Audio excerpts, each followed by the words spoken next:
guess I wanted to talk to you because I need help with a few strategies. I find that when I'm like doing the tests, I'm like torn between two questions. And I just watched a video of yours and like you talked about this, so I feel like I know what you're gonna say. I'm torn between two questions and two answers, and I know one of them is right, but I will pick the other one. And I know it's right. Like I tell myself like this is the right question answer, and I pick the other one. So I don't know how to not to do that. Well, this is where you want to focus your review. Yeah. In these instances in particular, what raises the doubt about the right answer choice that pushes you away from it, that makes it seem unappealing, and what makes the wrong answer seem appealing in the first place, and what ultimately makes it wrong. So you want to hone in on those exact keywords that make all the difference. That's where the review process comes in. And that's what I've been doing. I just did a couple questions because this is LR mostly that where I'm like, that's the problem. That like I also use a strategy of like eliminating looking for wrong answers and eliminating those. Would you like say that's a good strategy to use, or should I go into the answers knowing looking for the right answer? Like for some questions, like main point, I know, or like conclusion, I know, like I paraphrase or I like know what the answer is, and then I go look for it. But for some, I look for the wrong answers so I can get rid of them. And then the last one I pick. Like would you say that's a good strategy? Except for the ones obviously that you can like foresee. Yeah, that seems reasonable to me. In the cases where you're down to two, process of elimination is often going to be the best approach. Okay. Yeah, because that's like the two things that I'm like kind of counting on. Well, not counting on, but that's the ones I use, especially for LR and RC. RC was like my biggest problem. And then the past like 3 weeks, I've just like been doing that and like has honestly like really, really helped me, which is good to like read for structure. And like not really like looking into the details, but like just seeing, okay, he's talking about a theory and he's gonna either support it or say it's wrong. Is that like also like how you're supposed to do it? Yeah, it is. Yeah. Okay. Yeah, I'm glad you're reading for structure. It sounds like you're doing all the right things. Yeah, because before when I was studying, I would like really like if I didn't understand a sentence, I would like read it and read it and read it and like really like try to pay attention to the details, and then I would finish the passage and be like, okay, what did I just read? And so then after doing it for so long, I realized that like most of the time the passage would like say these theories believe this, but this is wrong for this, and then the author will like give a bunch of evidence as to why he believes it or not, and like counter evidence. So that's like what I'm doing. So like when the question asks me like what would the author believe, then I just go like I know where it is, and then, like it's so easy for me to do that. And it's like I've realized that the past couple of weeks, and I don't know how I didn't do that before. Fantastic. No, you're doing it exactly the right way, that you want to treat a reading comprehension passage like a big logical reasoning stimulus and look at it to see how the author is going about making their argument or presenting potentially multiple viewpoints, and seeing how they go about presenting those arguments. It's not about understanding all the information in a factual way. It's about seeing what role each statement plays in the passage as a whole. Yeah. Okay. And then also for reading comp, when the question asks the tone of the author, this one's like kind of tricky for me because like it'll give you two options of like outright like support or like kind of dismissive, or not dismissive, but like a little bit less than like yes, completely support. And I don't know how to like pick the right one because I know it's support, but I don't know how much they support it. So I don't know how to do that. Yeah, so this is where a mix of process of elimination and pre-phrasing can come in. So let's say you know going into the question that the author is somewhat supportive of a given scholar, let's say. So any choices that are not supportive, you could at least knock out. Yeah. And then if there are two choices remaining that both relate to support, you then want to hone in on the small differences between them. Is there an adjective that perhaps is going a little bit too far? And then you knock out that choice for being too extreme. It only takes one little word or one emphasis to make it technically wrong, and then you can eliminate it. Okay. And I guess this is kind of similar too. Sometimes the words, I don't know what they mean, and then they turn out to be the right answer, but I didn't pick them because I didn't know what they meant. So would you say that like if I'm like again torn between two answers and one of them I don't know what it means, should I pick that one when I know the other one's kind of wrong?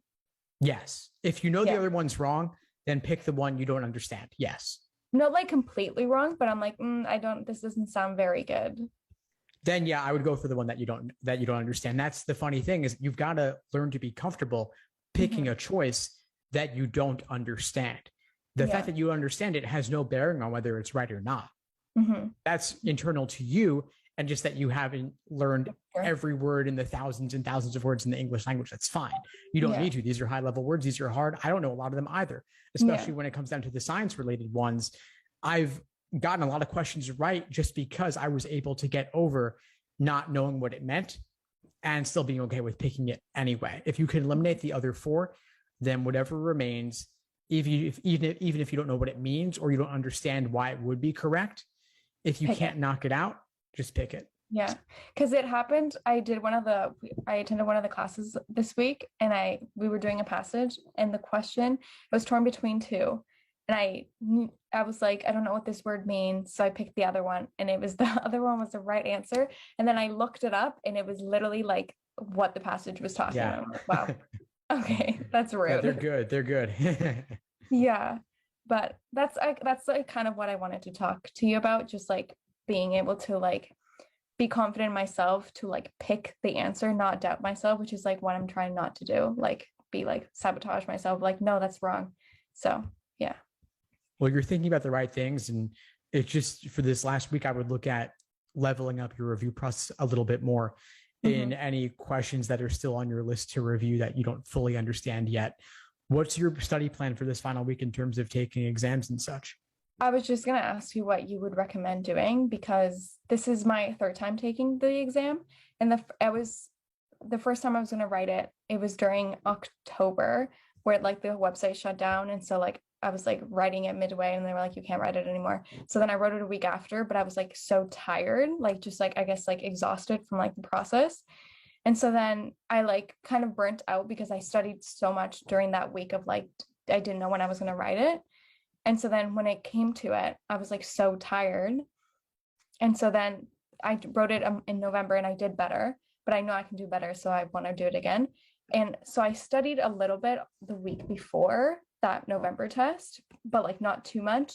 But I sometimes the amount of stuff I was studying, I would get questions wrong that I knew how to do it, but I would just get them wrong because I was self-doubting because I think I was burnt out and just like so anxious. So I don't know if I should like study the week before or just do like some review but like not look at the answers, like just kind of just so what would you recommend doing? Sure. Yeah. Well, I'm sorry to hear about your experience with the October LSAT. I'm glad that you were able to take the November one successfully.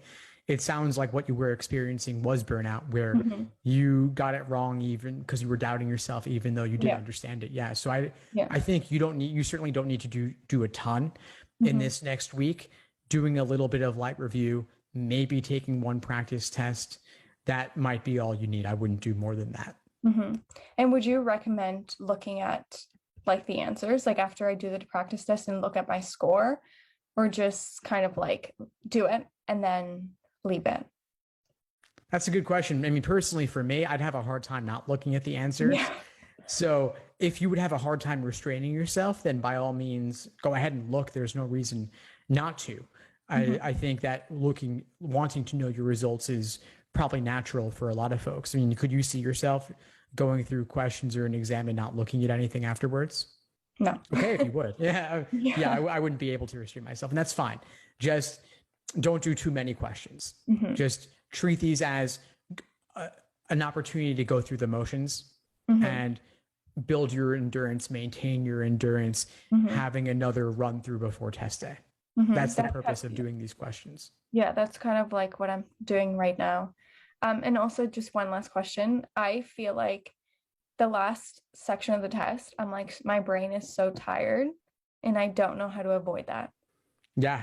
And endurance on this exam is hard. Yeah, for real. So I hear where you're coming from. And that's one reason why getting more practice tests under your belt can be beneficial. So the solution to not be so tired in section 4 is to do more tests. And Okay. I'm not saying do a ton. And then this next week, I'd say probably for you, just 1 or 2 exams max, and one alone would be fine also, is a way to build up the endurance. Because especially I had 2 reading comp in November, the first one and then the last one. And the last one, I was like, oh my God, I want this to be over. It was so hard. So yeah. But so I'm just gonna, I guess what I'm gonna do, I'm gonna do like 2 sections back to back of reading comp to like build the endurance instead of maybe a practice test. I don't know. Perfect. Yeah, that's a good way to go. If 2 reading comps would be the hardest back to back that you could imagine, then yeah, I would do 2 reading comps back to back to experience what that's like, so that test day wouldn't be the first time if it happened. Yeah. But that's all I have. All the questions I have. Yes. Awesome, Carla. Well, it sounds like you're in a pretty good place. Let me know if you need anything at all in this final week. I'm happy to help. Okay. Thank you so much. Thanks for tuning into the show. Please subscribe if you haven't done so already to be notified of new episodes as I release them. And feel free to reach out if you need anything at all as you move forward with your prep. I'm happy to help however I can. In the meantime, I'll wish you all the best and take care.